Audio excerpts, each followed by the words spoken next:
Hello team, welcome to my session on Coffee with Prab, and today we're going to discuss some interview questions on network and cybersecurity. I already made a part 1 in past, so you can check that video. I'm also planning to make part 3 and part 4 in future. So if you're new to my channel, do subscribe to my YouTube channel and click on the bell icon to make sure you should not miss my future videos on a similar topic. My name is Prab Nair. For more information, you can refer my LinkedIn profile. So without wasting a time, let's start with the first part. Thank you. So first question is, what is SNMP? SNMP basically stands for Simple Network Management Protocol. And normally what happens in the interview, they ask about what is SNMP and how to secure SNMP, because if you're talking about network monitoring jobs, network security jobs, they use a lot of SNMP protocols. Today, if you're talking about any monitoring solutions, remotely monitoring the devices and all that, they communicate through the port number is SNMP 161, 162. So we can expect in the jobs, they will ask you about what is SNMP. So SNMP is a internet standard protocol for collecting and organizing information about the managed devices on the IP network and for modifying that information to change the device behavior. One example I can give you, suppose we have a server 1 example, we have a server 2, we have a server 3, and we have a router. In a layman example, I can explain. Okay, router 1 is running with its own configuration. So server 1 is running with its own configuration. Server 2 is running with its own configuration, and server 3 is also running with its own configuration. Now we have a one SNMP manager. Okay, this is called as a manager, and manager is basically able to remotely manage all this configuration.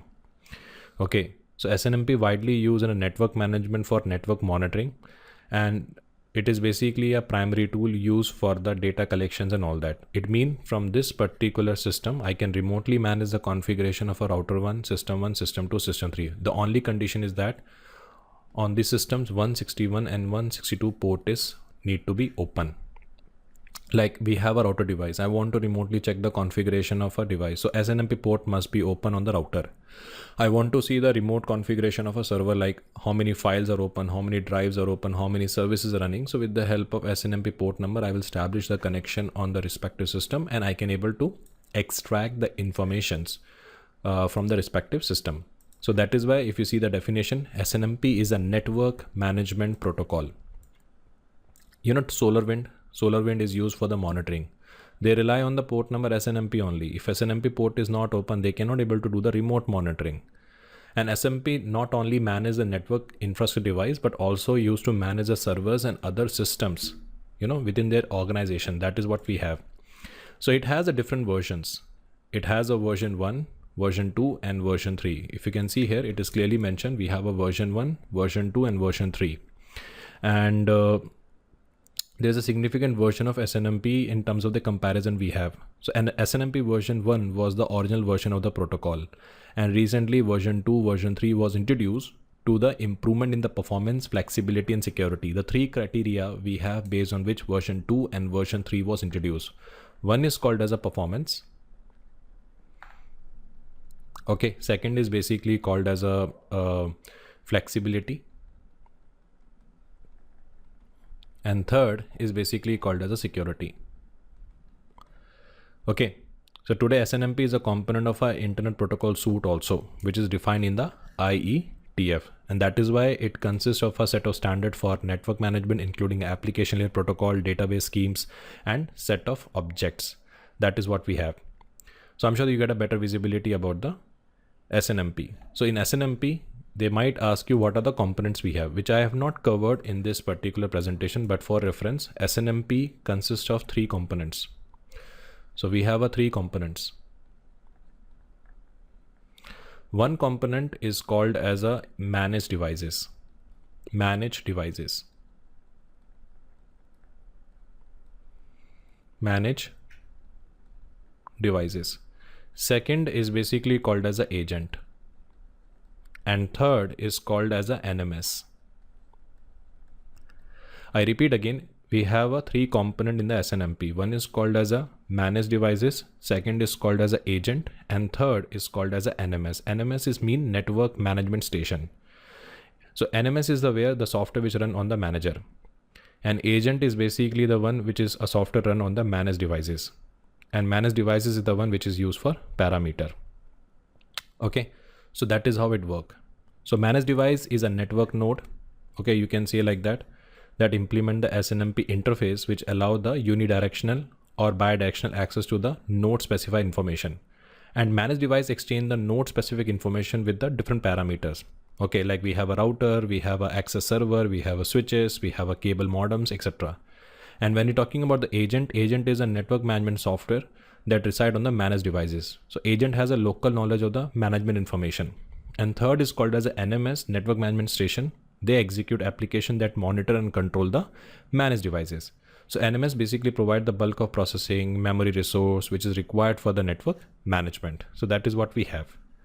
So when you're talking about SNMP, default all the agents are configured on the public string. Okay, they configure on the public string. So it means anyone can become a manager, and remotely they can able to fetch the configuration from a remote system. So that is why we need to switch from public to private string. Private string is just like a shared password and all that. Otherwise they have a default key. Anyone can basically connect the default key, and by which they can remotely connect the systems and fetch the configuration. So we need to change the default standard community string such as private or public. And we have to set the SNMP to send the trap on the community name as an authentication failure. We can also define the access control.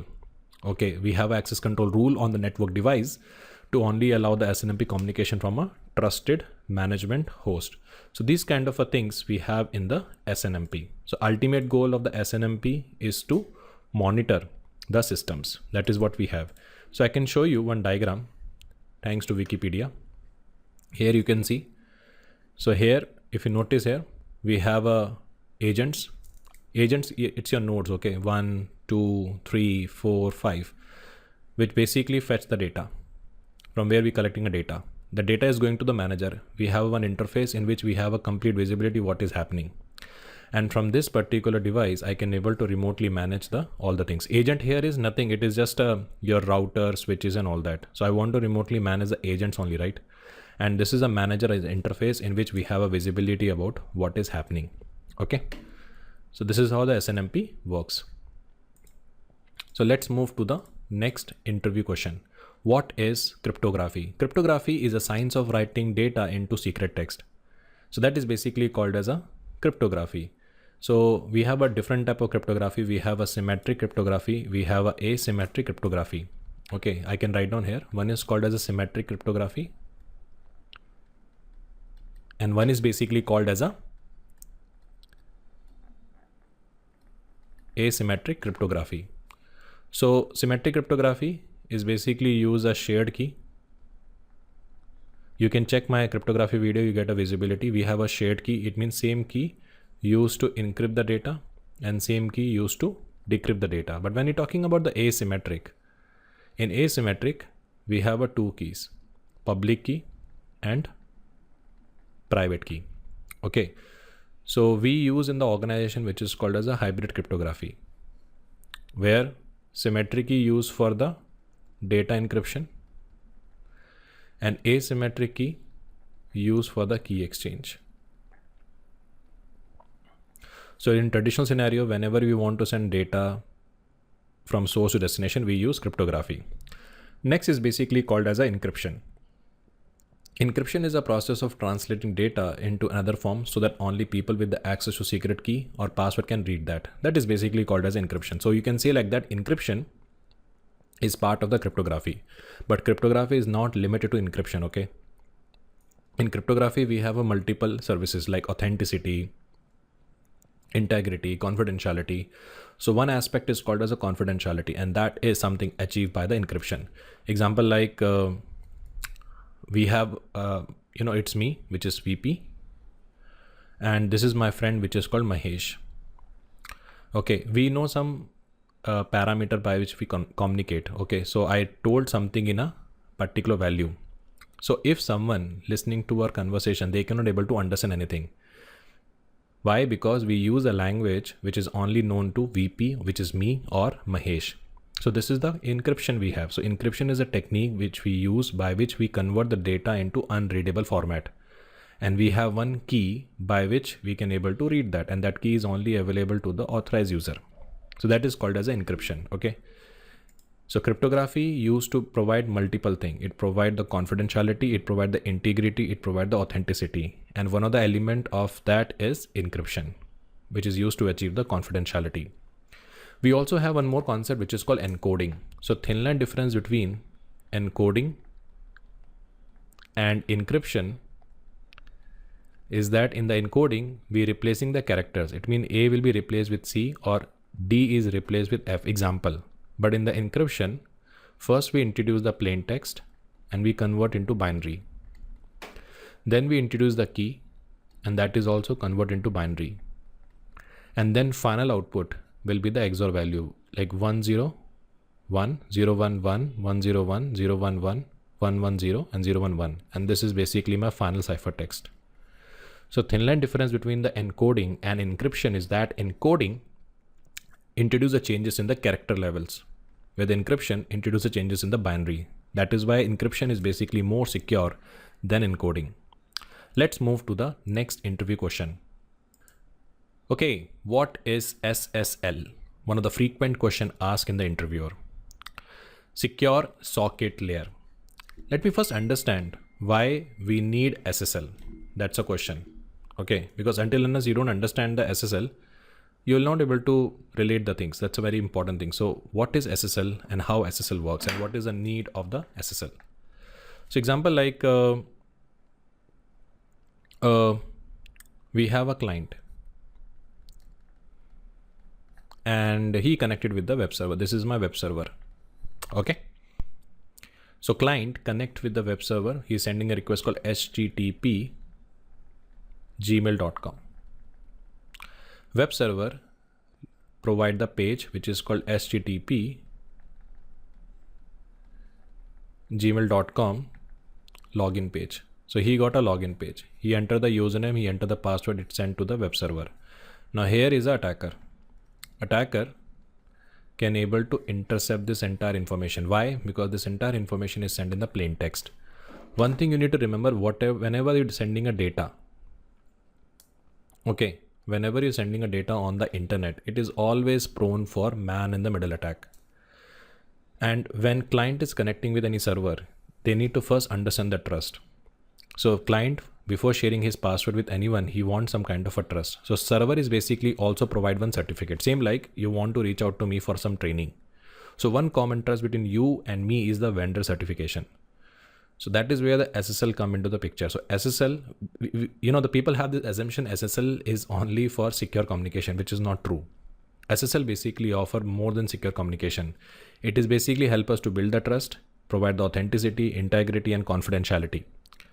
Because when you're connecting with SSL, they will provide you the certificate, and that certificate help me to build the trust. And based on the trust only, we proceed for the further connection. Okay. So SSL is a secure socket layer that we basically used by which we can able to send the data in a secure manner from source to destination. Okay. So SSL designed to provide the security and compression services to data generated from the application layer. So SSL works on the transport layer. Actually, it works from session layer to transport layer. But SSL work in this particular sequence. First, it fragment the data. So we have a data here. We have a data. It is further fragmented into pieces. Piece 1, piece 2, piece 3, and piece 4. Then each piece basically compress. Okay. We first compress the data. Then we basically generate the hash for that. That is called as a message integrity. And then we basically provide the encryption to the data by which we are achieving a confidentiality. And finally, we have a framing, a header which is added to the encrypted payload. And the payload is then passed to the reliable transport layer protocol. I repeat again, the first step is fragmentation in SSL. Because first SSL divide the data into block of 214 bytes. 214 bytes. 214 bytes or less. Okay, then it basically compress. So each fragment of data is compressed compressed by using one of the lossless compression method, which is negotiated between the client and server. Always remember why we first compress and then they encrypt, because compress basically change the positions and then we encrypt that position. So if you encrypt first and then compress, you will actually lose the last content parameter. Just imagine we have a PRABH and you encrypt this with some value and then you further compress this value. So actual state value is gone. So it is difficult to decrypt. That is why this is also interview question. What we do first? First we compress. So from this value, we convert into this value. And then it is easy for us to encrypt this value into a particular state. Then we generate the hash value of that by which we are providing a message integrity. Okay. And then we are achieving a confidentiality. Okay. And then we have a framing where we are having a header which is added to the encrypted payload. So this is how the SSL basically works. SSL primarily use the RC4 algorithm where the key size start from 64 to 256.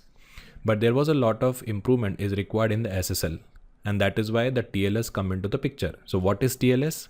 TLS stands for transport layer security.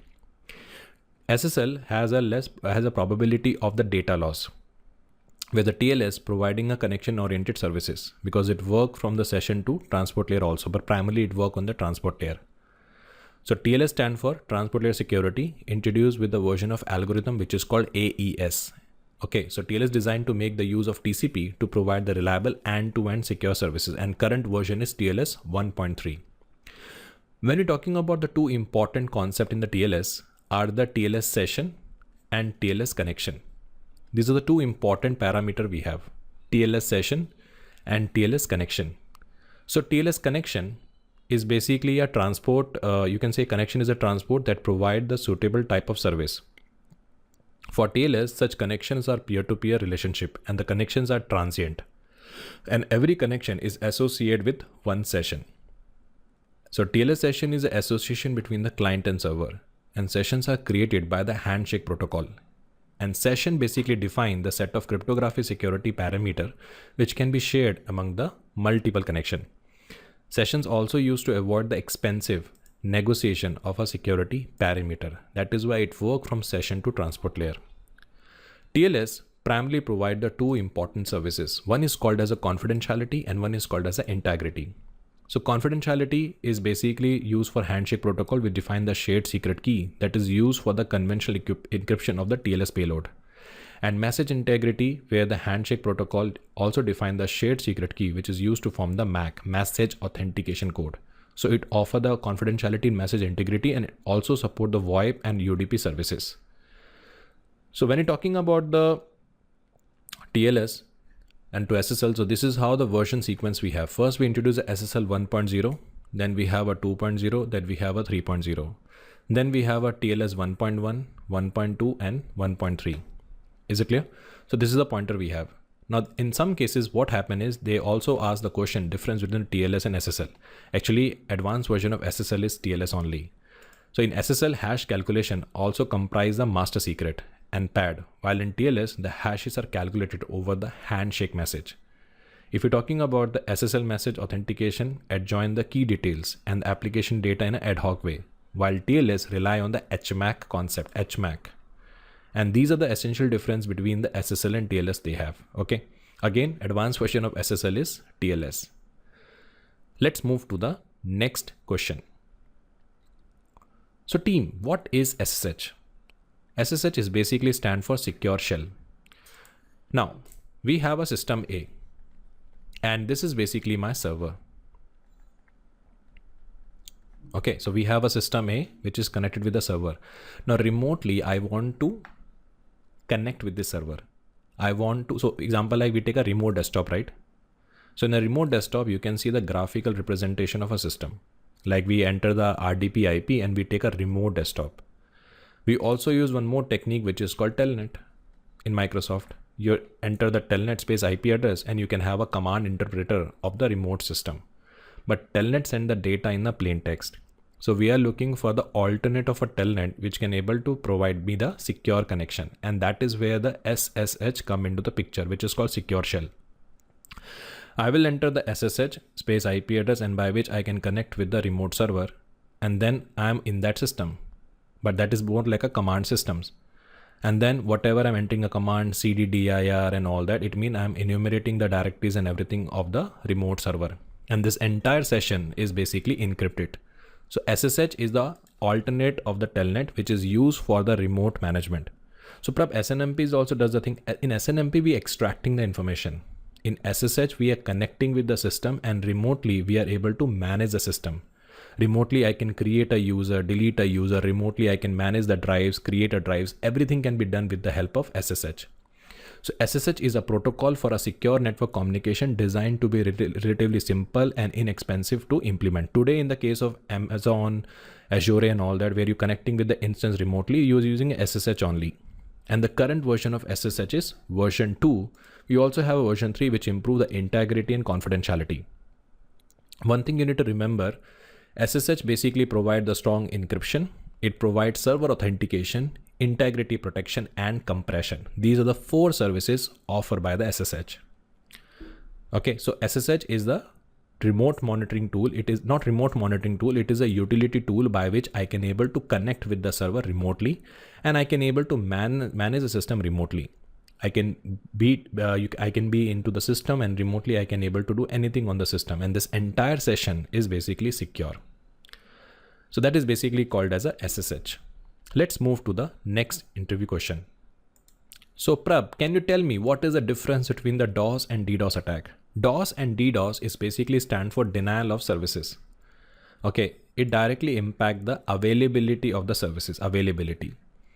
So difference between DOS and DDoS is DOS attack is a denial of service attack. In this attack, one computer send the massive traffic to the target host and make it unavailable for the legitimate user. The impact ratio is less, but in the DDoS, the multiple computers generate the massive traffic against the target and unavailable legitimate user. The impact ratio is basically high. What is the difference? Example like, suppose we have an attacker. Okay, we have an attacker. Now what happened? Attacker basically compromised 3 systems and launch an attack. They basically compromise the 3 systems, like manipulating and all that, and then launch an attack against the target. So that is called as a DDoS. So traffic is coming from the multiple source. But in the case of DOS, in DOS what happened is we basically compromise one system to launch an attack against the target. That is called as a DOS. So group of one system is compromised, that is called bot. But when you're compromising a group of machines, that is basically called as a botnet. It is same like I told one person to call you, that is a DOS. But I told 17% to call you, it is called as a DDoS. So Prab, any countermeasure? Definitely there is a countermeasure is load balancer. Okay, redundant systems. Multiple server mean. That is how you can able to reduce the impact. Can we prevent? No, we can't prevent this. We can able to reduce the impact. Okay. So this is basically called as a DOS and DDoS attack. Let's move to the next interview question. Okay, next interview question. Can you tell me, Prab, what is the difference between incident and event? So incident and event. So event is any occurrence that can be observed, verified, documented, whereas an incident is one or more related event that negatively affect the company or impact its security posture. Let me give an example. See, I have a session. Okay, so I'm starting my session at 6:30, example. So I log in at 6:25 and I able to launch the application by 6:28 and I was able to start the training by 6:30. This series of activity is called as an event, which went as per the business objective. But incident is if I fail to start the session by 6:30, it went till 6:31, 6:32, which is against the SLA. Okay, so series of event which create a positive outcome, that is an event, but same event impact in a negative manner. Okay, that is basically called as a incident. Any adversary mean enemy or attacker, okay, penetrating into the organization in an unauthorized manner and impact the security in negative manner or impact the business in negative manner, that is called as an incident. And that is why we have an incident management process in the organization. Any point in time they discover the incident, they respond to the incident by reducing the impact. So summary is that Group of activity, group of event which lead to the business objective, it's a general event. But group of event which impact the business objective in a negative manner, that is an incident. Every event can be an incident depending upon how you categorize, but every incident is not a event. Is it clear? So that is a thin line difference between the event and incident. So next question, what is the man in the middle attack?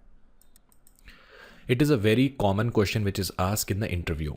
So man in the middle attack, where they allow the attacker to intercept the communication and alter the difference between the two parties. Example is, we have a system A and we have a system B. Okay. And this is which is called as an attacker. This is called as an attacker. Okay. Now A is communicating with the B. B is communicating with the A. Now attacker is the one who hijacked the session and able to access the data for which he does not have a permission. So this is a kind of a man in the middle attack. But the question is how it is possible. See, A is basically communicating on the IP called 1.1.1.1 and B is communicating on the IP called 2.1.1.1 and attacker is on 3.1.1.1. Example. Okay. So how attacker can able to intercept A and B?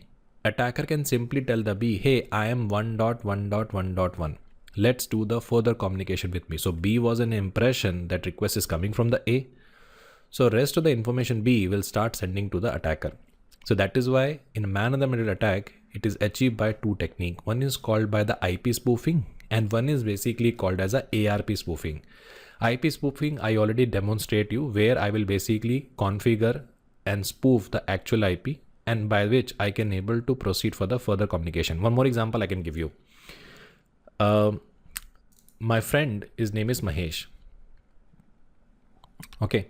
One day what happened, I called Mahesh and I always start with some abusive language because you can understand friendship like that. Hey Mahesh, how are you and all that, blah, blah, blah. One day I called Mahesh. Now what happened? Mahesh's dad picked the call and he really want to know what is actually Mahesh do in a college. So he said, yeah, prep. So I was a bit shocked. It never started, but still I thought, okay, might be in a different mode. Then I said, hey Mahesh, can we go for smoking and all that? So he picked the call and he just used the name as a Mahesh as an opportunity. And based on that, he got to know what his son is doing in the college. Okay. So here he spoofed the identity of his son, his dad. And because of that, I thought it is Mahesh only and I start blasting everything to him. So that is why his dad got to know that he smoke and he drinks. So same thing. So his dad is the man in the middle, which is basically try to hijack the session. But the question is how to perform this man in the middle attack. One is IP spoofing, I explain you. And second is basically ARP spoofing. Now what is ARP spoofing? ARP spoofing is a kind of attack in which we poison the ARP table of the system. Here we need to first understand the basics of network so you get a better visibility. So we have a system A. Okay, it is connected with the switch. And here we have a router. Router is configured on the IP called 1.1.1. We have a system B also. A IP is 1.1.1.2 and B IP is 1.1.1.3. Okay. That is what we have. Now A maintain, so every computer maintain the ARP table in which they maintain the neighbor IP and MAC address information. So MAC address of the B is 9B H7 H9. Okay. MAC address of 1.1 is 8719 H7 and MAC address of 1.1.2 is H9 H8. Okay. So now A basically maintain the neighbor IP and MAC address information. So example 1.1.1.1 87 H7 and 1.1.1.3 9B H9. So this is the MAC address of the B. Now B, what he does, he poison the ARP table remotely. We have a tool called Kane Enable. And with the help of the tool, we can able to remotely poison the ARP table of any system. Why? Because the entries which is created in the ARP table is dynamic. And what he did, Okay, he basically replaced the 1.1 MAC address with 9B H7 H9, which is his own MAC address. So now A want to access the internet. For A, the gateway is 1.1.1.1.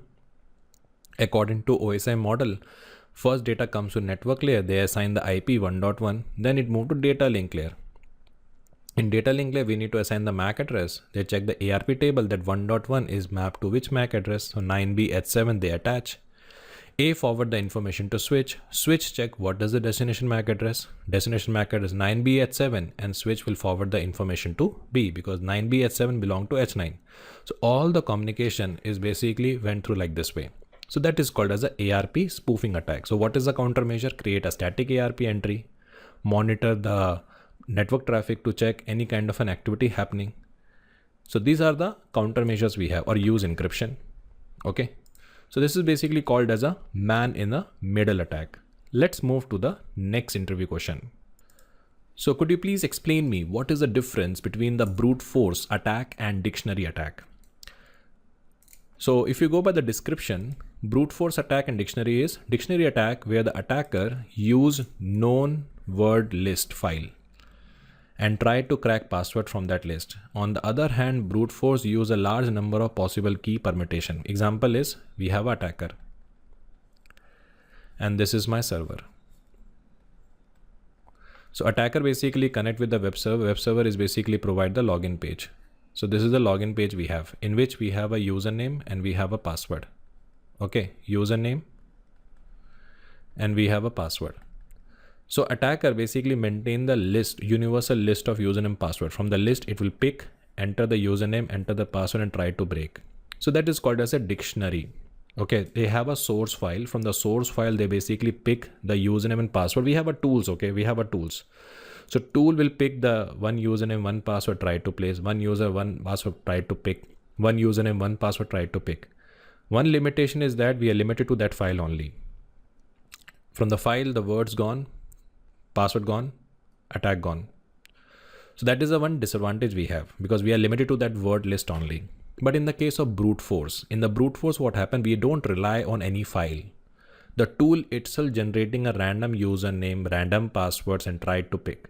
So brute force will take 1 day, 1 week, 1 year, 10 years, but definitely break.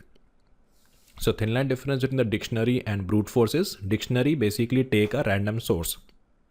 It have a particular source file and from that it basically pick the password and try to break. But in the brute force, we don't use any kind of a source. Okay. We basically randomly generating a username password and try to place. So that is called as a brute force attack and dictionary. So what is the countermeasure? Enable the captcha, enable the account lockout policy. After 3 attempt, 4 attempt, account should be locked. So this kind of a countermeasures we can have. Okay. Let's move to the next question. So could you please explain me the difference between the identification, authentication and authorization? See, identification is occur when user claim or declare an identity. Authentication is a process of proving the identity and it occur when a subject provide the appropriate credential to prove their identity. And authorization is a process of giving someone the ability to access the resource. I can give an example. Suppose I went to airport and I'm traveling from Trivandrum to Delhi. So I told them, hey guys, my name is Prab Nair and I'm traveling from Trivandrum to Delhi. They will check my name in their list. They confirm my name is there in the list. That is called as an identification. Same like when you open the Gmail login page, you enter the username. If username valid, then only it asks for the password. Yes, sir, we can see your name in the passenger list. Could you please confirm your ID? So I have shown them passport. I have shared my passport. I have shared my Aadhaar card, a national ID, which can prove I am Prab Nair. That is called as authentication. We enter password to prove the person who claimed to be, yes, I am Prab and this is my password, which validate I am the authorized person to process this. Yes, we can see your name is Prab and this is the ID which can validate you are Prab Nair. Your seat number is 37. So they given me access to a particular seat number, which is called as a 37. That is called as an authorization. So same like if you take an example of a Gmail. In the Gmail, we enter the username and password, username to verify the identity. Then we enter the password to claim to be, yes, this email ID belong to me. So I know the password. And then I can access the mailbox that is called as a authorization. Actually, authentication also depending upon the different factor. We have a 3-factor of authentication, like something you know, which is a password, something you have, that is a smart card, something you are, that is a biometric. Okay. So let's move to the next interview question. What is phishing attack? So when you're receiving a lottery email, scam emails and telling you to click on the link and all that, that is called as a phishing attack. So it is a practice of sending a fraudulent communication that appear to come from a reputable source. So what is the recommendation? So recommendation is never reply to the email address, do not provide password, do not open the suspicious email file attachment, and most important, do not respond to any suspicious or unwanted email. So that is basically called as a phishing attack. So if you find this video useful, do share me your suggestion and comments in the comment box. What is the next video should I make? Shall I continue the series, or do you want me to bring a new series? And do share this video in your network. Might be it is useful for others. And this is all from my side. Please subscribe to my channel and click on the bell icon to make sure you should not miss my future videos. Thank you. Goodbye.